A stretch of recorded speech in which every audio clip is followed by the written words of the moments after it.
um tema que, assim como o Matheus disse, é um tema muito pouco discutido dentro da faculdade, e quando me formei percebi que eu precisava entender muito mais disso para poder tratar não só um atleta, mas qualquer paciente, e tenho utilizado muito disso na minha prática clínica hoje em dia, tá?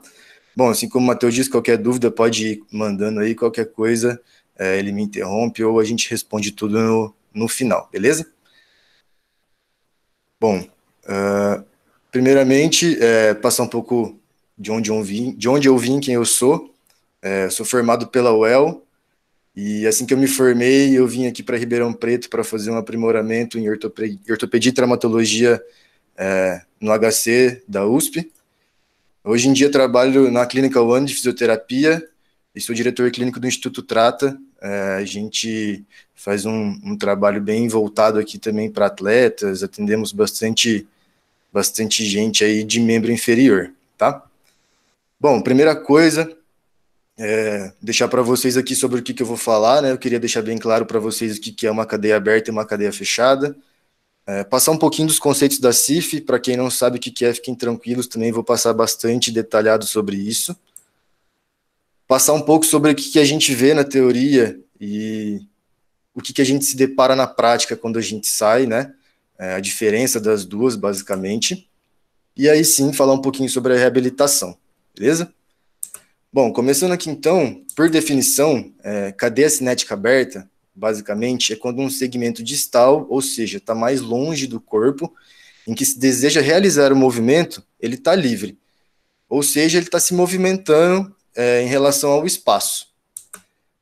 A cadeia fechada, basicamente, é quando um segmento distal, ou seja, esse também que é mais longe do corpo, está fixo, e o proximal acaba realizando o movimento, ou seja, o que é mais próximo do nosso corpo. E isso geralmente acontece com uma sustentação do peso corporal. Para ilustrar um pouquinho, eu coloquei aqui um exercício que muita gente deve conhecer, o SLR de flexão.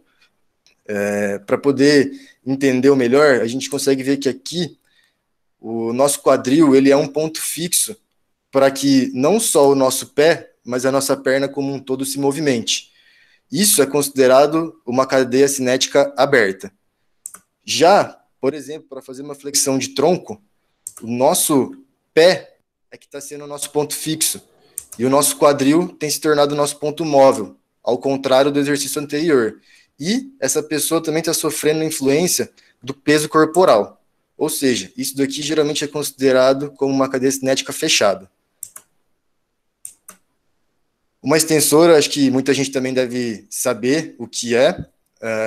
Um exercício que a gente faz e vê muito, né, tanto na reabilitação quanto na prática de atividade física. E a gente vê aqui o nosso fêmur como segmento proximal, que está mais próximo do corpo fixo, e a perna, a tíbia e o pé como segmento distal realizando o movimento. Ou seja, temos mais um aqui em cadeia aberta. Já um agachamento, a gente consegue ver muito bem que o fêmur é que acaba fazendo o movimento em relação à nossa tíbia e ao nosso pé. Ou seja, o nosso segmento distal, ele está fixo. E o nosso segmento proximal, ele está móvel. Isso, considerando também o peso corporal da pessoa, é uma cadeia fechada. Beleza? Bom, tendo dito isso, vamos para os conceitos da CIF. A CIF ela é uma classificação internacional de funcionalidade, foi basicamente feita pela Organização Mundial da Saúde. Ela tem como objetivo estabelecer uma linguagem comum para descrever a saúde dos estados relacionados com a saúde para melhorar a comunicação de diferentes profissionais da saúde. O que quer dizer isso?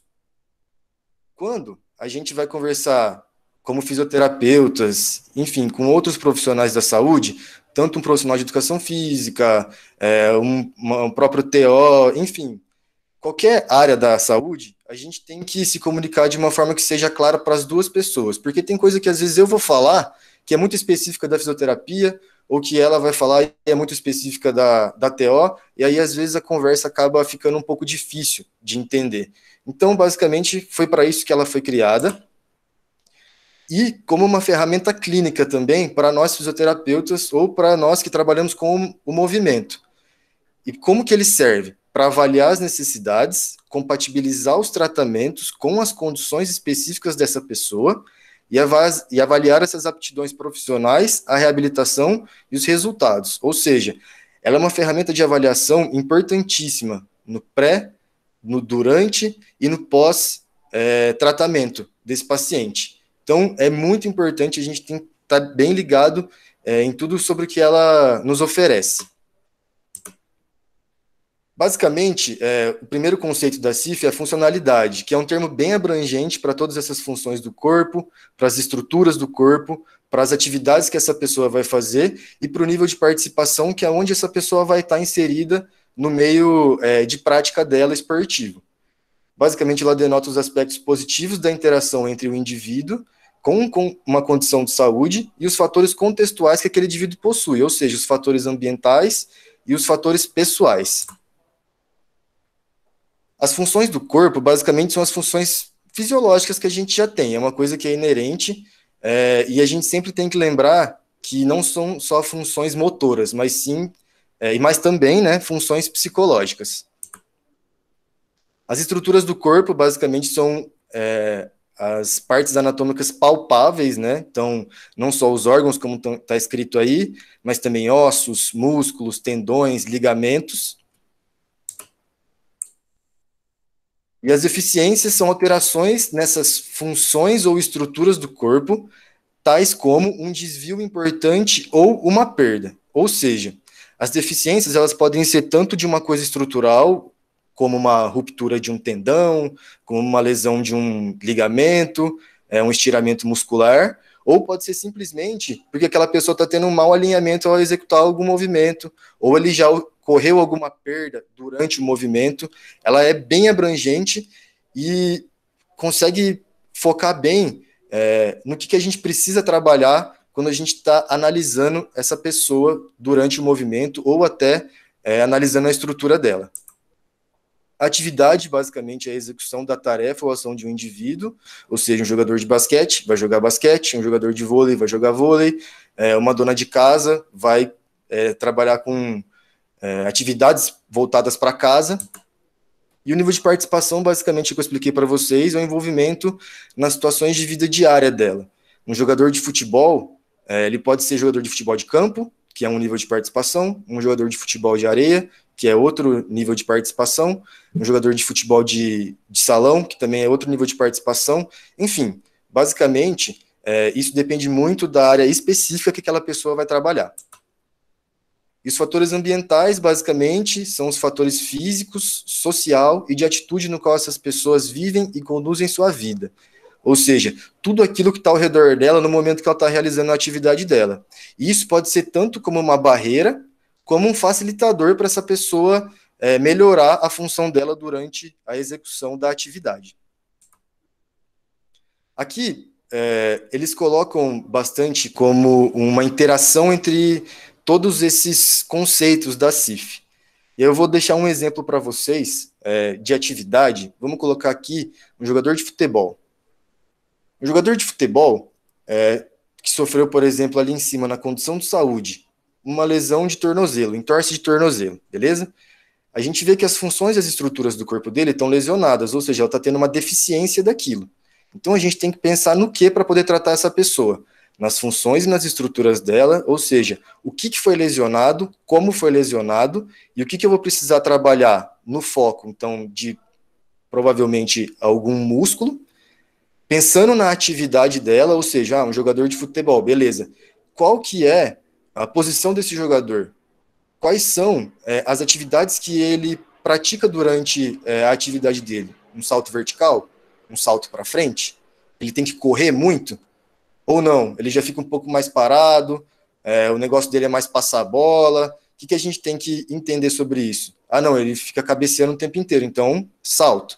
Beleza. Lembrando que o nível de participação dele já entra nisso por ser uma coisa bem específica. Então, ele é de campo?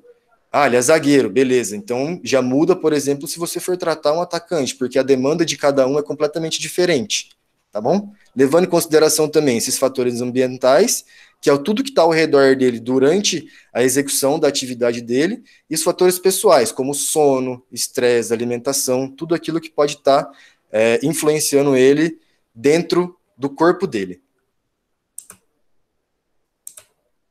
Bom, falando um pouco agora da teoria da prática, o que a gente vê, né?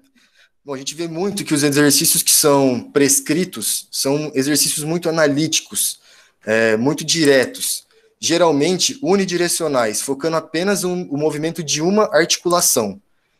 Tem um foco nesse nível estrutural, ou seja, aquele jogador de futebol que torceu o tornozelo, nossa, vamos fazer pé para baixo, pé para dentro, pé para fora, pé para cima, e beleza, vamos trabalhar bem esses músculos. E tem uma visão muito reducionista. Isso é uma coisa que a gente tem visto muito depois que começaram a se falar do valgo dinâmico, né? Para quem não sabe, o valgo dinâmico é quando ocorre uma rotação interna, adução e às vezes outras coisas, mas enfim, do fêmur, é quando entra o joelho durante alguma atividade. Então a gente vê muito o joelho e fala, beleza, valgo dinâmico, vamos trabalhar glúteo médio. E lasca exercício de glúteo médio. E na prática, o que a gente vê? A gente vê que esses exercícios analíticos não estão objetivando realmente a função desse paciente, a função desse atleta. E esses exercícios unidirecionais também não estão deixando nem um pouco preparada essa pessoa, porque todos os movimentos que ela executa, basicamente acontecem em 3 planos. Então, você ficar fazendo um exercício para esticar só o joelho, sem pensar que na hora do movimento, o seu joelho pode estar entrando, pode estar saindo, seu corpo pode estar rotacionando. Ou seja, você tem que pensar nos 3 planos de movimento para poder prescrever um exercício. Seu paciente não está indo lá buscando ficar forte de glúteo, ficar forte de quadríceps, ficar forte de panturrilha. Não é para isso que ele está lá. É óbvio, eu coloquei um asterisco aqui, porque em determinados momentos a gente vai ter que sim trabalhar isso. Por exemplo, uma ruptura de um ligamento cruzado anterior, um pós-operatório. A pessoa vai chegar para você com uma baita fraqueza de quadríceps, uma inibição muscular muito grande. Nesse momento, você vai ter que focar no quê? Pô, preciso acordar esse quadríceps, vamos trabalhar ele. Aí, tudo bem você trabalhar o nível estrutural. Mas isso em um determinado momento inicial, porque lá na frente, ele não está visando ficar forte de quadríceps. Ele não está visando, por exemplo, se ele tem um valgo dinâmico, ficar forte de glúteo médio, beleza? E a gente vê também que não adianta só a gente olhar para o quadril pensando que só o quadril vai influenciar para fazer o valgo dinâmico, por exemplo. A gente tem que entender que mais segmentos podem estar influenciando esse valgo dinâmico. Eu lembro que o Lucas, né, na aula anterior a essa, falou que outras regiões do corpo podem influenciar uma só, e essa uma só também pode influenciar as outras, então é muito importante a gente ficar ligado, por exemplo, no que está acontecendo no corpo inteiro, porque o nosso corpo é totalmente interligado, então a gente tem que ver tornozelo, a gente tem que ver joelho, a gente tem que ver quadril, a gente tem que ver tronco, a gente tem que ver tudo, ok?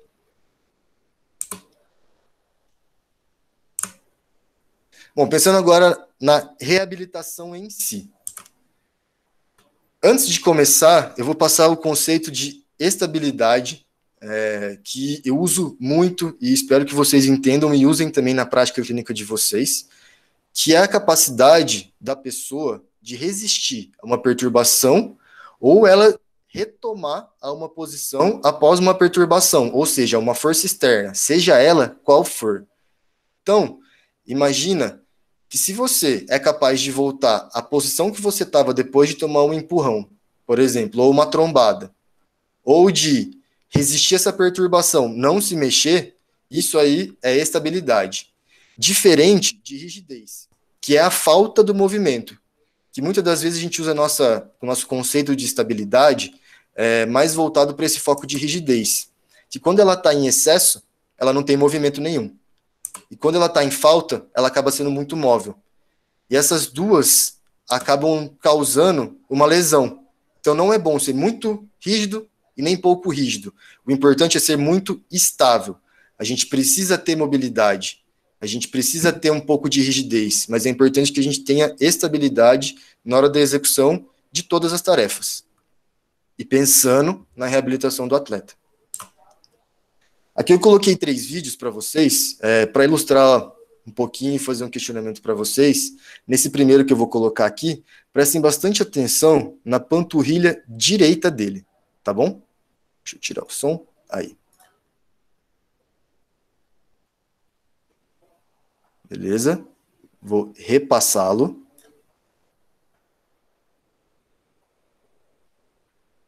Mais uma vez, para quem não viu, ele está tendo uma ruptura do tendão calcâneo, tá bom? Beleza. Essa segunda aqui, nem preciso passar muito, né? Vamos deixar ali. E esse terceiro,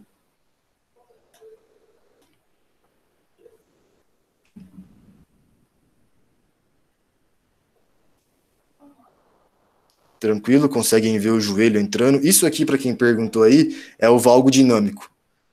Quando mostrar o replay, eu vou parar bem na hora que ele está realizando o valgo dinâmico para vocês entenderem, tá? Galera Aqui, aí do curso de Físio da Unilagro, o que vocês acham que aconteceu nesse terceiro vídeo aí? Qual foi a lesão? Responde pelo chat, quem quiser.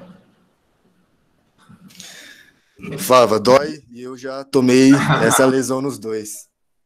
Já machuquei nos dois, só isso que eu tenho para dizer. A lesão eu não vou falar, vou deixar para os alunos do Matheus aí. Alguém aí arrisca? Vamos ver. Quero ver quem tem coragem. Rompimento, ligamento, o lateral, colateral? Então tá, repete o vídeo, Tanaka, fazendo um favor. Ah, beleza. Os três ou só o último? Último. Beleza.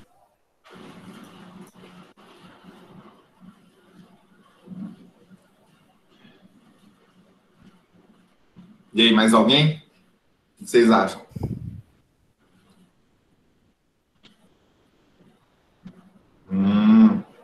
E aí, Tanaka, pode falar agora. Falaram bastante colateral medial, colateral lateral. Bom, bora lá. Vou só explicando primeiro o valgo aqui. O valgo, basicamente, você consegue ver que o joelho dele está basicamente todo para o meio ali, né? Quando ele está com o pé no chão. Isso daí é o que a gente considera de valgo. É quando o fêmur dá essa aduzida monstruosa aí, ele roda internamente e faz com que a força externa jogue o joelho para dentro. Isso quando a gente não está preparado. Bom, ele teve uma lesão de ligamento cruzado anterior, mas quem falou ligamento colateral medial aí não está errado, porque esse é um momento, vamos dizer assim, que ele também acontece bastante, então não está 100% errado. Daria um meio certo aí, Matheus. Então, essa daí foi de LCA, beleza? Bom, o que essas três lesões que vocês conseguem ver têm em comum, né? Vocês conseguem entender que todas elas estão acontecendo em cadeia fechada? Ou seja, o primeiro, ele está com o pé no chão, sofrendo movimento de todo o corpo dele acima do joelho e abaixo do joelho, todo, vamos dizer assim, fixo no chão, com a ação do peso corporal. Do lado esquerdo, mesma coisa. Quando ele foi apoiar o pé, ele travou, ó, a gente consegue ver bem aqui, ó, cadeia aberta, e quando ele pisa, ele fecha a cadeia. Nesse momento, o pé dele vira o ponto fixo, o corpo dele o ponto móvel. Então, mais uma lesão em cadeia fechada. E aqui também embaixo, no Clay Thompson, a gente consegue ver que quando ele coloca o pé no chão, que é onde o joelho dele entra. Ou seja, mais um em cadeia fechada, tá? A gente tem que pensar e lembrar sempre disso, que a disfunção do movimento ela vai ser muito tarefa dependente. Então, vai depender muito de qual atividade a pessoa vai realizar para a gente poder encontrar a disfunção. Não adianta a gente pedir para o paciente só fazer, por exemplo, um step down lateral, um step down anterior, que são testes, para quem não sabe, para avaliar o valgo dinâmico do joelho, fraqueza de glúteo médio, enfim, para avaliar esse movimento. Mas não adianta a gente só ver isso e não ver como é que essa pessoa está fazendo, por exemplo, esse terceiro jogador, o movimento durante o salto dele. Isso é o que a gente chama de especificidade. É o que a gente tem que levar muito em consideração e olhar muito quando a gente for tratar uma pessoa, que ela é individual e que ela exige uma especificidade no seu atendimento. Pensando ainda como a gente vai trabalhar esse atleta, a gente tem que lembrar que existe uma coisa que chama aprendizagem motora. E isso ocorre desde que a gente nasce. Basicamente, elas são mudanças nos processos internos, né, do nosso corpo, que determinam a capacidade de um indivíduo para produzir uma tarefa, para ela fazer uma atividade. E são mudanças também no comportamento motor, que podem ser visíveis ou não, de acordo com essas experiências anteriores. Então, às vezes você realiza uma atividade e realiza ela de novo, pode ser que você tenha mudado pelo menos o seu pensamento sobre ela. Isso já é uma aprendizagem motora. E a partir disso você possa mudar o seu comportamento na hora da execução do movimento. O objetivo da aprendizagem motora, basicamente, é a realização dessas tarefas e habilidades técnicas que facilitem ao praticante dessas atividades alcançar uma meta determinada. Ou seja, eu quero pular, não sei, um salto à distância, eu quero tentar chegar a X metros, só que eu não consigo chegar até lá. Eu estou a 5 metros atrás, então eu vou treinar, e vou, de tanto eu treinar, conseguir atingir aquilo, porque eu vou melhorar a minha técnica, eu vou tentar entender o que está diferente no meu corpo, que está me fazendo perder performance, ou o que eu posso fazer para melhorar essa performance. Ela possui 3 fases. A fase cognitiva, que basicamente é de tentativa e erro. A fase associativa, que é quando o paciente começa a acertar. E a fase autônoma ou automática, que é quando ela já se torna livre e muito mais fácil. A fase cognitiva, ela é caracterizada pela grande quantidade de erros na hora de executar uma tarefa. E, geralmente esses erros são bem grosseiros, são bem fáceis de ver. Aqui, ó, eu coloquei um paciente fazendo um step down, tá? E aí eu queria que vocês notassem, ó, o que vocês acham do movimento dele.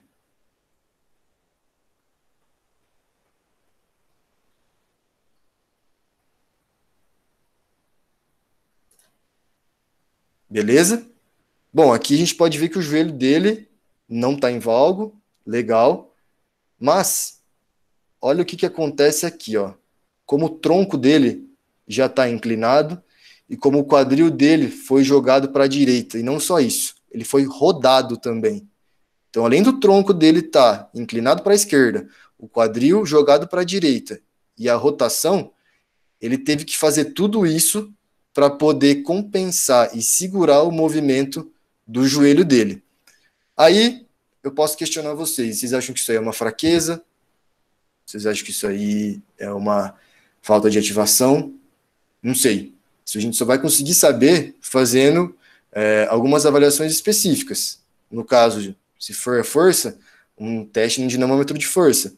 Se for falta de ativação, às vezes vocês vão entender que com o treinamento, a aprendizagem motora acontece e a pessoa pode conseguir realizar essa atividade. Nós temos a fase associativa, que é quando já o paciente começa a acertar os movimentos, e geralmente, essas habilidades que já foram aprendidas fazem com que os erros se tornem menos frequentes e eles são menos grosseiros.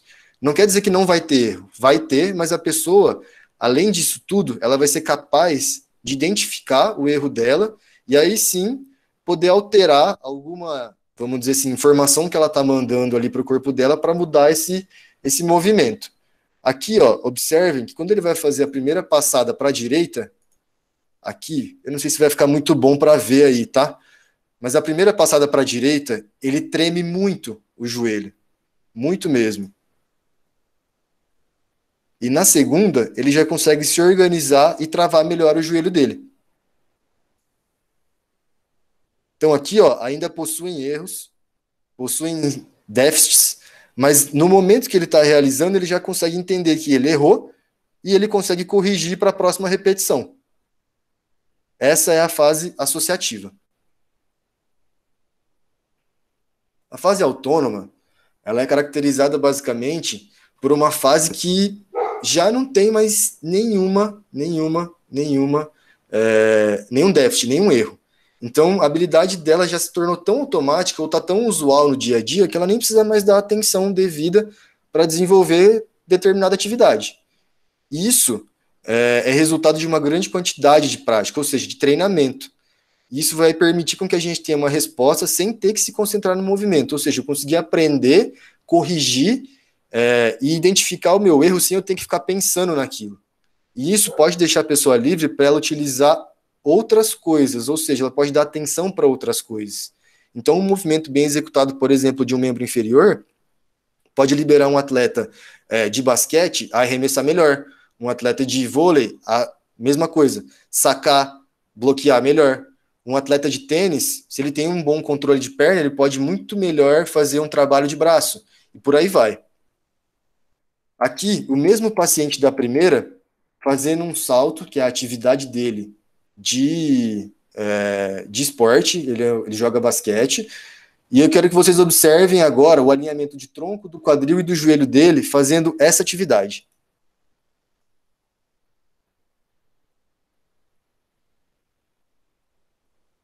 Ela fica um pouco confusa, porque ele treme. Mas, eu quero que vocês percebam que o que ele treme é o braço, e não o tronco, não o quadril, não o joelho.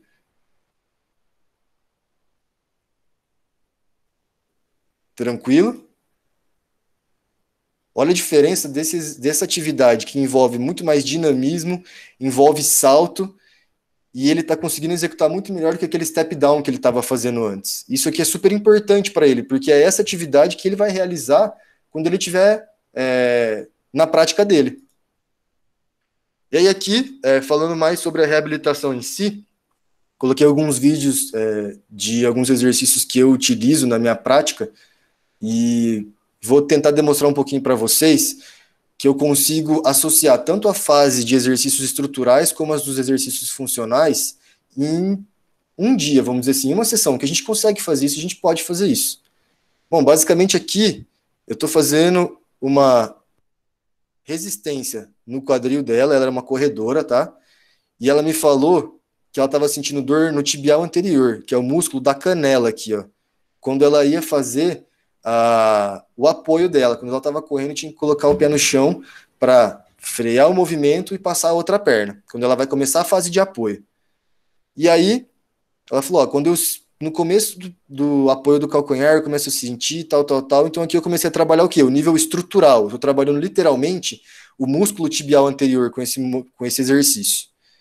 Aqui eu continuei mantendo a mesma resistência para que segure e para que tenha essa ativação do tibial anterior, e comecei a colocar ela na prática da atividade dela. Ou seja, na hora que ela sentia a dor dela, que é quando ela estava começando a ter esse contato inicial. Então, eu já comecei a associar movimentos e funções que ela usaria dentro da atividade dela. E a terceira, uma mais dinâmica. Então, no momento que ela precisaria já ter essa ativação. Então, ela cai com o calcanhar, ativando o tibial anterior, e eu estou com a mão no quadril agora, jogando para que ela ative quadríceps, para que ela ative glúteo, e que ela consiga ter um bom controle quando ela tiver que fazer essa freagem, essa frenagem, né, do movimento durante a prática dela. Beleza? Aqui, aquele mesmo que eu mostrei para vocês antes, mostrando um pouco do tratamento deles para vocês. Aqui a gente pode ver que é bem nível estrutural, então eu coloquei ele para fazer a atividade dele, que é quando ele tem que saltar, ele usa muito sólio para poder fazer o salto. E o momento que a gente mais utiliza o sólio é quando a gente está com o joelho fletido. E aí a gente coloca ele na posição do esporte, trabalhando a musculatura que ele vai ter que usar no esporte, e começa a associar com os movimentos dele, treinando equilíbrio, treinando controle, dando muito feedback visual, tá? Isso é super importante. Para quem não sabe, quando a gente vai fazer a bandeja no basquete, a gente acaba utilizando o mesmo lado que a perna sobe, diferente da marcha, que geralmente é cruzada, tá? Uma coisa também que eu queria que vocês notassem é que todos os exercícios que eu fiz e que eu já mostrei por enquanto são em cadeia fechada. Ou seja, nesses momentos que ele precisa trabalhar na especificidade desse atleta. Geralmente, as lesões acontecem em cadeia fechada. E o tratamento tem que ser focado na lesão e no déficit que essa pessoa possui. Beleza? Aqui já mostrando mais a prática dele durante o movimento. Então aqui a gente começa a associar já os movimentos do esporte. Então coloque ele para treinar cognição, então para de fazer ele prestar atenção no movimento que ele tinha que realizar e começa a colocar ele para prestar atenção nas atividades do esporte, que já começa a virar aquela fase autônoma, né, que a gente fica automático para fazer o movimento e pode focar em fazer outras coisas. Então aqui eu estou usando cores, estou usando muito estímulo verbal e mostrando para ele basicamente que ele já está na fase automática. Aqui, mostrando mais um exercício, e esse aqui eu queria deixar como um exemplo para vocês daquela lesão de panturrilha. Vocês acham que a gente tem que fazer um fortalecimento de panturrilha clássico, igual a gente faz na escadinha, num stepzinho, ou até na academia, sentado, em pé mesmo, né? Porque, basicamente, é naquele momento e é naquela posição que a gente está sendo exposto à nossa lesão. Esse paciente aqui teve uma lesão de joelho, e quando ele voltou a correr, uma lesão de menisco, e quando ele voltou a correr, ele me relatou um pouco de dor no tendão calcâneo dele. E aí a gente começou a conversar tal, e a gente viu que ele estava com um déficit bem grande, e aí eu coloquei ele para fazer o quê? O fortalecimento que ele precisava, mas na função dele. Ou seja, quando a gente corre, o nosso pé está fixo, lembra? O nosso corpo está se movendo à frente. Geralmente a gente está com uma inclinação de tronco e do corpo como um todo para fazer a corrida.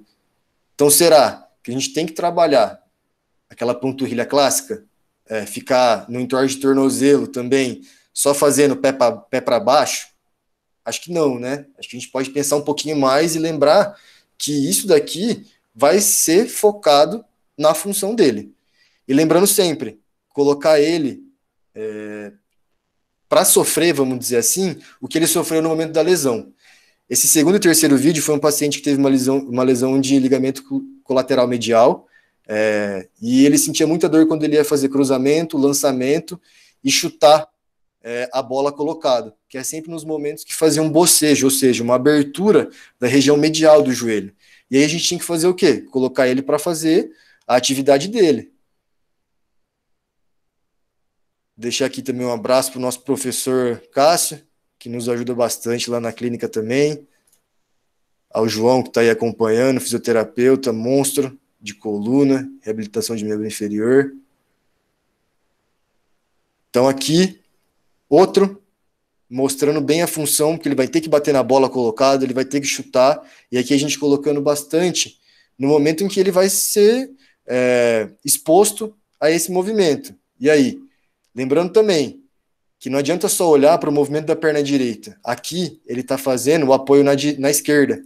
Ele está o quê? Cadeia fechada. Então, às vezes, no momento que você vai fazer um chute com a sua perna direita, que é a lesionada, a gente esqueceu da esquerda. E aí ele faz o quê? Faz um valgo, faz um entorse, pode pisar de uma forma diferente, tá bom? Galera, aqui eu vou recolocar o vídeo para vocês verem e vou falar algumas coisinhas a mais agora. Basicamente, deixa eu tirar o som, beleza. Vamos voltar aqui que acho que vai ficar um pouco melhor para vocês entenderem. Aqui, ó, ele está saindo de uma cadeia fechada, entrou na cadeia aberta, realizando o quê? Um salto anterior para fazer uma bandeja, correto? Notem que aqui, ó, isso daqui é o que a gente chama de fator ambiental, tá? A gente tem que pensar que essa pessoa aqui, ela tá vindo para tirar a estabilidade desse jogador. Ele tá vindo aqui para ser uma força externa durante esse movimento. Então ele vem e, pô, acertou. Tirou ele do movimento dele. Notem como o corpo dele já muda completamente a trajetória do corpo. E aí, a gente consegue ver muito bem aqui. Opa! Vamos ver pelo replay que fica um pouco mais fácil de vocês entenderem o que eu vou dizer, tá? Então ele está correndo, uma cadeia fechada, abriu, e aí o cara veio e tentou dar um toco nele. Quando ele caiu aqui, isso é importante da gente ver. O valgo está acontecendo? Está acontecendo. Mas vocês conseguem ver como o quadril dele está muito, muito, muito inclinado? O tronco dele muito inclinado também, e ele também sofreu uma rotação. Então não adianta a gente colocar esse paciente, por exemplo, para fazer só exercício de step down, sem olhar o que está acontecendo aqui para cima. Porque aqui em cima é o que pode estar influenciando aqui embaixo. Às vezes isso aqui só está acontecendo porque aqui em cima está tudo errado. Ou às vezes aqui embaixo está tudo errado, e aí está estimulando tudo que está acontecendo para cima. Então a gente tem que olhar muito isso mesmo, colocar ele para fazer, refazer, treinar, retreinar, colocar feedback visual, feedback verbal, tem que estimular, tem que fazer essa pessoa entender tudo o que está acontecendo, beleza? E aí aqui eu coloquei uma comparação do Cristiano Ronaldo, que também está saltando, e observem o foco dele na bola. Nesse momento, o defensor vai fazer, não diria que uma cama de gato, mas nesse momento ele começa a deslocar por baixo, sendo uma força externa, Cristiano Ronaldo. Ele tira completamente o Cristiano Ronaldo da estabilidade que ele estava. E em nenhum momento ele tirou o olho da bola, beleza? Ele consegue cabecear todo torto. E agora que é a hora boa.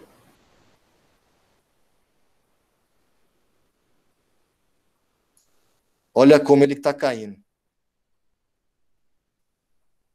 Olha como ele caiu.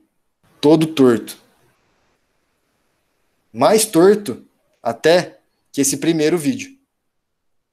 E aí vocês acham o quê? Que ele lesionou ou não?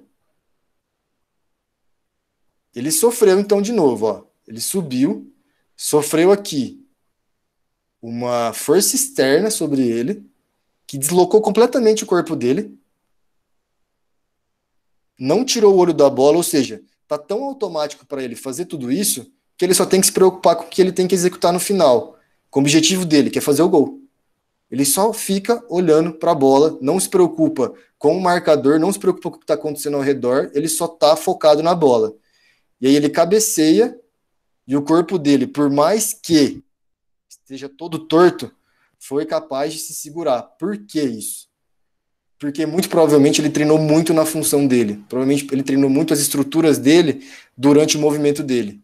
Ele treinou co-contrações, ou seja, contrações simultâneas de músculos diferentes, para poder manter uma boa estabilidade e aí sim ele retornar à posição inicial que ele estava, sem ter nenhuma lesão. Beleza? Bom, acho que basicamente é isso que eu tinha para passar para vocês. Queria mais uma vez aqui agradecer ao Matheus pelo convite, dizer que é uma honra estar aqui falando para todos vocês, um assunto que eu gosto muito e uso muito no meu dia a dia. Vejo que talvez se eu tivesse ouvido isso antes, eu teria uma outra visão, né, de tratamento. E deixar um questionamentinho para vocês, voltando aqui. Vocês acham que se um paciente for treinado numa superfície instável, ele vai manter um bom alinhamento? Porque se tudo é treino, ele vai ficar treinando toda hora numa superfície instável. Levando em consideração que talvez, tirando um slackline da vida aí, a prática esportiva dele vai ser num plano estável, será que a gente está trabalhando no nível de funcionalidade, de atividade, de participação desse atleta? Será que a gente está colocando ele realmente na demanda que ele precisa?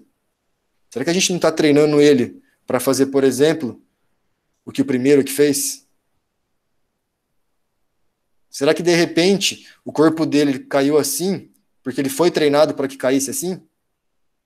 Porque ele estava com uma superfície instável e não podia deixar ele no nível de alinhamento e de uma estabilidade boa? Isso é um questionamento que eu faço para vocês.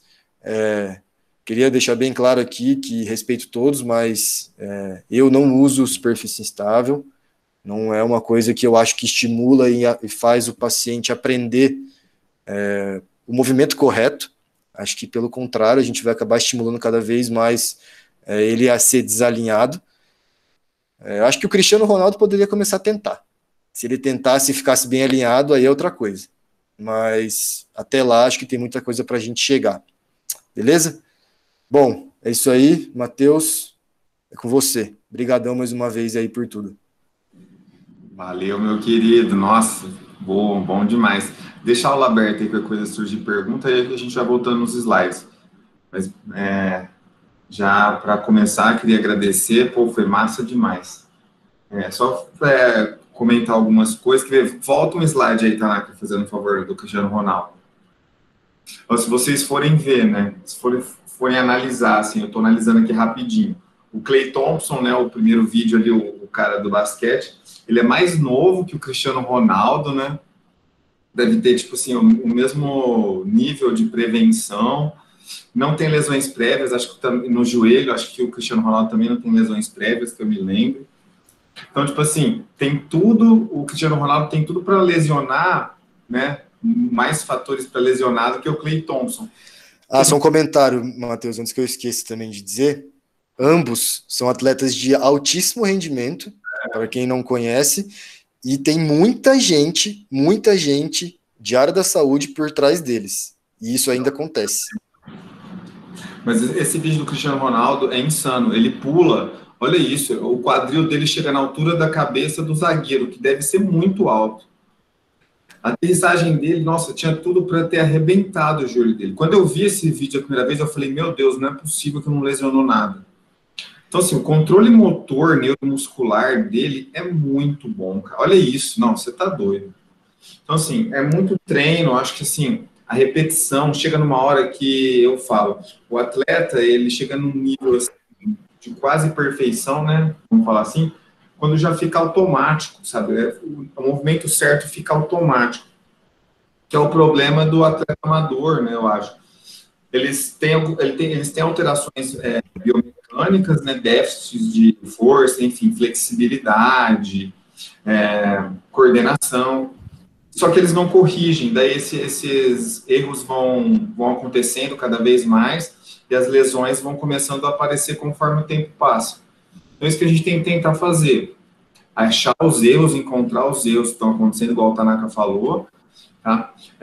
Através de testes funcionais, análises biomecânicas, que avaliações cinesiofuncionais, que é a cara... Isso é importantíssimo de dizer, temos aqui também presente, um doutor que já deu aula para vocês aí, o doutor Dog Xande, que é o fera da análise 3D, e dizer também, assim como padrão ouro para avaliação de força muscular é o isocinético, padrão ouro para avaliação do movimento é a análise 3D.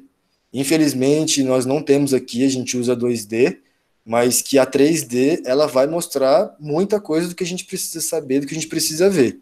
E tá aí o Alexandre, para quem tiver alguma dúvida sobre o que é, ou sobre como faz, dá um toque nele também, que esse aí manja. Isso aí assim, nem sempre a gente tem estrutura para isso, né? Vamos pensar que a gente vai trabalhar no SUS aí. Então, vai ser através de testes funcionais, questionários e análises biomecânicas, a gente olhando, fazendo comparativos, e então, saiba disso. Acho que uma das primeiras aulas que a gente teve foi sobre testes funcionais. A gente viu o step down, o step up, alguns testes lá, o Y-teste, que dá para fazer para analisar essas coisas também. Mas é isso que o Tanaka falou, eu acho muito legal, porque assim, a galera, eu acho que acostuma fazer o step up, o step down teste lá, que você abaixa numa perna só, e só prestar atenção no joelho, sabe? O joelho fez valgodinâmica, não fez? Então tá bom. Só que assim, você tem que analisar o tornozelo, todo o membro inferior, o quadril, a coluna, igual o Tanaka falou, os desvios laterais, antero-posteriores, as rotações. Tudo isso vai fazer falta numa hora que você vai precisar usar, igual esses jogadores estão usando aqui. Aí pode custar caro. Essa primeira lesão aí do Klay Thompson foi na final, não foi, Tanaka? Da NBA. Essa daqui foi na final da NBA. Aí o time dele ficou fora e acho não. Depois acabou. Na verdade, o time dele perdeu, né? Uhum. E se eu não me engano, uma série, que é aquele primeiro vídeo, volta lá, o do Kevin Durant, fazendo favor. Foi na mesma série. Foi a mesma série, isso é verdade. Que é o que ele tem a lesão do tendão calcâneo lá, do tendão aquileu. Aí, esse aí. Coloca aí. Então, peraí, deixa eu tirar o som. Aí. Ali, o pé de trás, na hora que ele vai fazer o movimento de plantiflexão, aí rompe. Ele já, e esse é o mais interessante, ele já vinha com uma ruptura parcial, se eu não me engano, ficou de fora alguns jogos, aí como estava assim, em um momento decisivo, colocaram ele para o tudo ou nada, daí ele acabou rompendo tudo. Aí ele ficou um ano inteiro fora, vai voltar só agora, tá? Isso mesmo, essa lesão aí foi muito ruim pro time, sabe? Então, assim, fiquem atentos a esses testes e vão inserindo eles no dia a dia de vocês. Eu acho que essa aprendizagem motora que o Tanaka falou é muito importante, sabe? Não ficar só fortalecendo lá glúteo, essas coisas. Conversa com o seu paciente, vai falando o que tem que melhorar, sabe? Ó, quadril mais pro lado, vem aqui, coloca a mão igual ele coloca na cintura, sabe? As facilitações com pontos-chave, sabe? Tem que ser usada bastante para acontecer. Tá? O erro do fisioterapeuta é olhar só para uma articulação, ainda mais no meio inferior. Né? E eu achei também muito legal esses exercícios funcionais aí. Eu vejo os alunos ainda usando muito exercício assim. Pega a caneleira, faz 3 de 10, tá? Pega o pezinho, faz para o membro superior, sabe? Exercícios tão simples, sabe? O paciente abre mão de fazer outras coisas, vai lá na sua clínica ou lá na faculdade.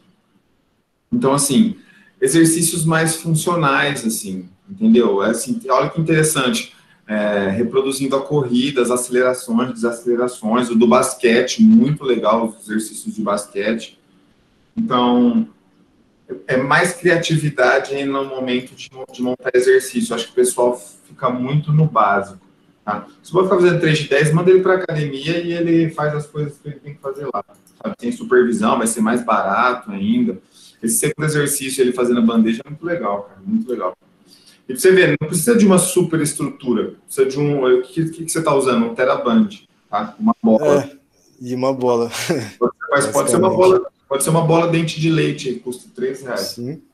O importante é tentar levar ele sempre para a função dele, né? Da atividade. Isso é o mais importante. Pensando aqui que, infelizmente, também, né? Isso é importante dizer. Eu não consegui colocar ele 100% na participação porque eu não tinha uma quadra à disposição, mas isso também é super importante pensando em retorno ao esporte mesmo, né? Na transição. Eu vou tirar ele daqui e colocar ele lá, tem que entender que o solo que ele vai saltar é diferente, que ele vai sofrer umas resistências, vamos dizer assim, de forças externas, de outras pessoas tentando disputar um rebote com ele, tentando bater com ele quando ele for tentar fazer uma bandeja, enfim. Isso é muito importante também de lembrar que, infelizmente, aqui a gente não teve a oportunidade de fazer. Uhum. É interessante fazer os testes, né, os treinamentos em situações que colocam a articulação em estresse, é lógico, com bom senso, né, e com cuidado, porque depois ele vai precisar desse estresse e isso tem que estar treinado. Para quê? Para chegar naquele ponto de automatismo que o Tanaka falou, entendeu? Então, quando for chegando perto do final da reabilitação, lá no gesto motor, no gesto esportivo, coloque as articulações, coloque o membro à prova, tá? Para quando ele voltar, ele vai ter mais confiança, tá? Menor chance de lesão, porque já vai ter treinado e automatizado isso aí. Beleza? Se alguém tiver uma pergunta, alguma coisa, pode ir fazendo aí, tá, pessoal? Em relação à CIF, volta na CIF lá, Tanaka, fazendo favor. Nos conceitos, ou quer que eu coloque a interação entre elas? Pode ser naquela tabela que você coloca as interações. Beleza.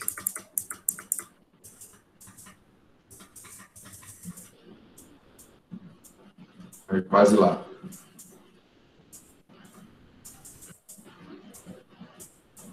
Eu não lembrava que estava tão longe assim. Calma. Aí. Boa. Então, a CIF, galera, é difícil. Eu trabalho com a CIF há muitos anos, venho estudando ela há muitos anos. É complicado, super interessante de saber. A Classificação Internacional de Funcionalidade, Incapacidade e Saúde. Criada lá pela OMS, igual o Tanaka falou.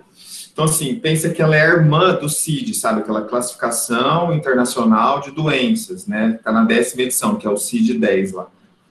E elas são complementares, só que, assim, o profissional, o fisioterapeuta, usa muito pouco a CIF, então fica, assim, incompleto.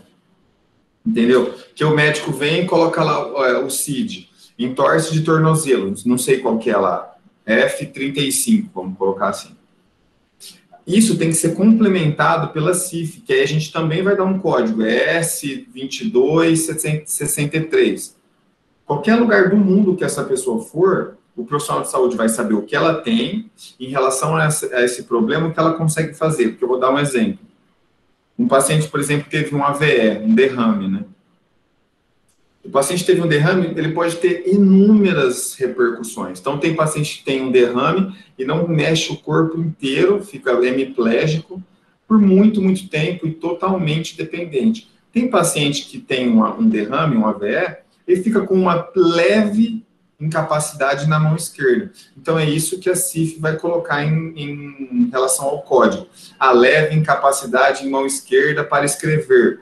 Porque, como o Tanaka falou, ela leva em conta a atividade, a participação, tá, e as estruturas do corpo. Então, ela vai treinar o quê? O que o paciente consegue fazer, tá, no ambiente em que ele vive, lá no domicílio, no trabalho, no lazer, tá? Ela é muito legal para aquela questão da biopsicossocial. Isso, acabei de falar, Ana. Exatamente. É associado aos aspectos biopsicossociais. Então, assim, é uma visão muito mais abrangente, porque na investigação você vai perguntar assim, o seu João, como que você escreve? Mostra para mim. Como que você cozinha? Como que você segura a panela? Como que você corta a carne? Ele vai te mostrar e você vai fazendo questionário até sair lá um código. Eles usam muito para fazer laudo, sabe? Laudo para auxílio-doença, aposentadoria por invalidez, sabe? Eu já vi usar até para tirar carro PCD também. Beleza? Então, ele é muito importante. Só que no nosso caso, dá para usar e usar muito bem com o atleta, né? Porque aí você vai ver, vamos supor, a mesma coisa, entorse de tornozelo. Ele pode ser grau 1, grau 2 ou grau 3. Cada um vai dar um tanto de funcionalidade, de incapacidade. Então, a gente vai trabalhar em cima disso. E é importante até para você mensurar, porque uma coisa é falar assim, o paciente teve um entorse e ele está com dor e não está conseguindo andar. Mas, assim, é muito empírico isso, é muito subjetivo. Então, por isso que é legal mensurar as incapacidades, que é isso que a CIF faz. Tá bom? É interessante que vocês vão lendo e praticando isso aí, mas eu acho legal a gente voltar a falar isso com mais detalhes e praticar um pouquinho. Beleza? Deixa eu ver. É isso mesmo. Então, acho que era mais ou menos isso que eu queria comentar. Alguém mais tem alguma pergunta aí para o Tanaka? Ou, sei lá, quiser perguntar para mim também, pode ficar à vontade. Fechou? Então, galera, quem gostou aí, manda um parabéns pro Tanaka, manda um foguinho, uma palminha. Vamos ver se vocês gostaram ou não. Valeu, Champa. Valeu, galera. Brigadão. Gostei, muito boa. Essa questão de cadeia cinética aberta e fechada é importantíssima aí para vocês. Bateu 50 pessoas hoje em sucesso, Tanaka. Chamou gente, hein? Tá doido. Galera, brigadão aí para todo mundo que participou, que ficou aqui presente. Mais uma vez, brigadão aí, Tanaka. E nos vemos terça que vem aí com a palestra do Eduardo sobre corrida. Fechou? Tamo junto, meu querido. Brigadão.